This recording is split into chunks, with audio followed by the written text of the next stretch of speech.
In this video, I'm going to be describing how to name angles. So here we're given an example of an angle. Let's talk about what an angle is first. In its most basic definition, an angle is created when two rays share a common endpoint. So I got two rays coming together sharing this common endpoint, and they've created an angle.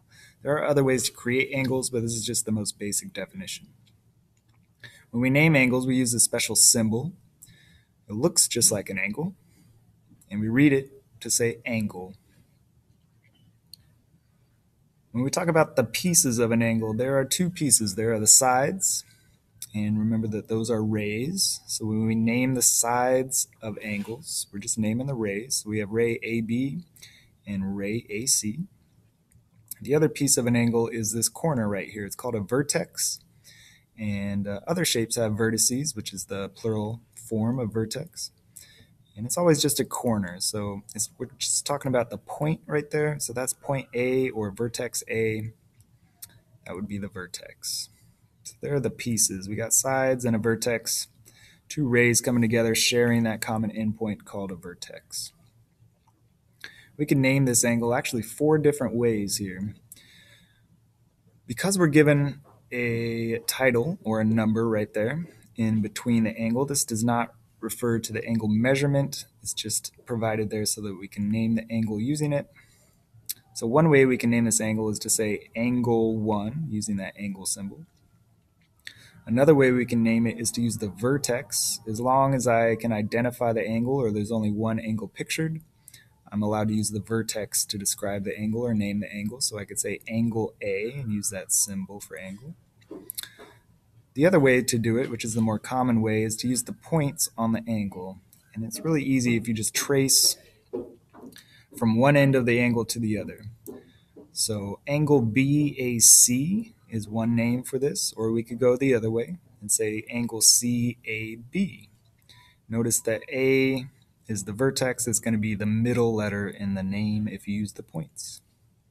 So we got these four names: angle BAC, angle CAB with the vertex letter in the middle, or we could use that vertex and say angle A, or use the number given and say angle 1. Those aren't always options that we can use. Sometimes we're not going to be given a number, and other times we may not be able to use the vertex alone. So these two are more common, using the points, just tracing it from one side to the other, and putting that vertex letter in the middle. Here's an example where naming this angle, angle B, is not going to be descriptive enough, but we'll get to that in a sec. How many different angles are here? Hopefully you can identify that there are three different angles.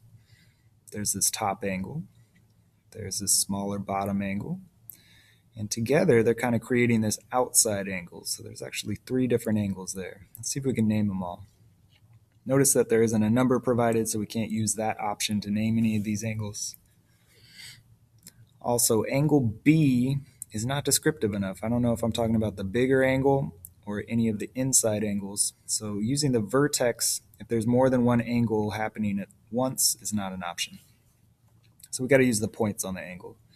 I'm going to name that outside angle, and I'm just going to trace it. So angle ABC, or I could have called it angle CBA. This top smaller angle I could call ABD, or angle DBA. And the bottom smaller angle I could call angle DBC, or angle CBD. So hopefully we can name all of those angles. And remember that using the vertex letter is not enough of a description if I have more than one angle happening at the same time. So there's an introduction to naming angles.